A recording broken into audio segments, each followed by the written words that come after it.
बॉलीवुड में गब्बर से लेकर मोकैम्बो, शाकाल जैसे कई विलन्स हुए हैं जिनकी दहशत दर्शकों के दिलों में आज भी जिंदा है। अमरीश पुरी से लेकर के कुलभूषण खरबंदा तक जैसे अभिनेता 90s के दशक में विलन के तौर पर सबसे बड़े पर्दे पर राज करते थे। लेकिन जनाब बॉलीवुड में एक और विलन था जिसने विलन के रोल को ऐसा निभाया कि उसे एक नया आयाम दे दिया। ये 90s के दशक का सबसे ज्यादा खूंखार विलन कहलाता था। बॉलीवुड के इस खूंखार विलन का नाम जानते हैं आप? रामी रेड्डी, जिनकी शक्ल बड़े पर्दे पर आते ही दर्शक डर जाते थे, लोग हाथ पकड़ लेते थे। रामी रेड्डी ने दर्शकों को कभी अन्ना बनकर डराया है तो कभी कर्नल चिकारा। हाय, मेरा फेवरेट है ये।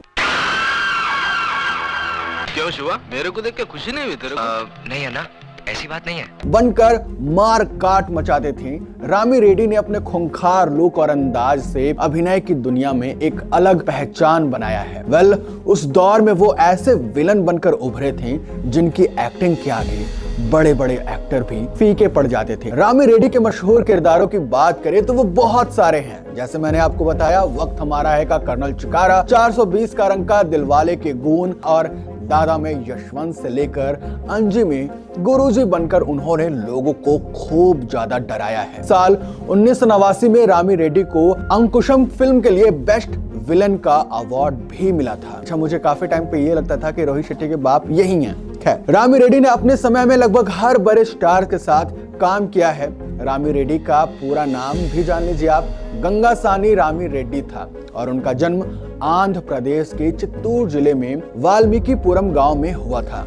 उन्होंने हैदराबाद से उस्मानिया यूनिवर्सिटी से पत्रकारिता की डिग्री प्राप्त की थी। अब समझिए, यानी फिल्म में आने से पहले वो एक पत्रकार थे। रामी रेड्डी ने अपने करियर की शुरुआत जो है वो तेलुगु सिनेमा से की थी, लेकिन जनाब कहते हैं ना कि टैलेंट और हीरा जो है वो दिख ही जाता है। धीरे धीरे वो हिंदी फिल्मों में भी सबसे खतरनाक विलन बन गए थे। रामी रेड्डी ने करीब 250 फिल्मों में विलन का किरदार निभाया था और खलनायक के किरदार में उन्हें लोगों ने बहुत ज्यादा पसंद किया। हाँ, एक समय पर वो हिंदी फिल्म इंडस्ट्री पर रोल करते थे। ऐसा भी कहा जाता था कि असल जिंदगी में लोग उनको देखकर डर के भाग जाते थे। कोई उनसे हाथ नहीं मिलाता था, कोई उनसे बात नहीं करता था। रामी रेड्डी ने 1990 में आई फिल्म प्रतिबिंब में अन्ना का रोल निभाया था और इस किरदार में ऐसी जान फूंक दी थी कि उनका ये रोल जो है वो हमेशा के लिए अमर हो गया था। हर एक सिंगल फिल्म में रामी रेड्डी का किरदार उतना ही भयानक, उतना ही क्रूर होता था। लेकिन जब वो करियर के पीक पर थे तो उनकी जिंदगी में एक ऐसा दौर आया जिसने सब कुछ उलट पलट के रख दिया। उन्हें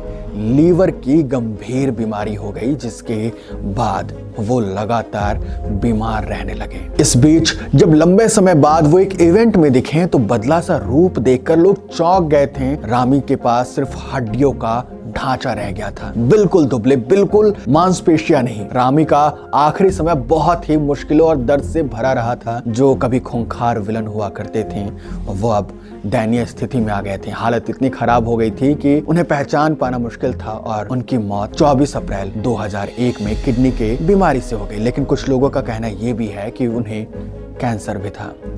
आप मुझे कमेंट बॉक्स में बताइए कि आपको उनकी कौन सी मूवी सबसे ज्यादा अच्छी लगती है। जैसे कि मेरा फेवरेट कर्नल चिकारा। आप बताइए आपको कौन सा अच्छा लगता है।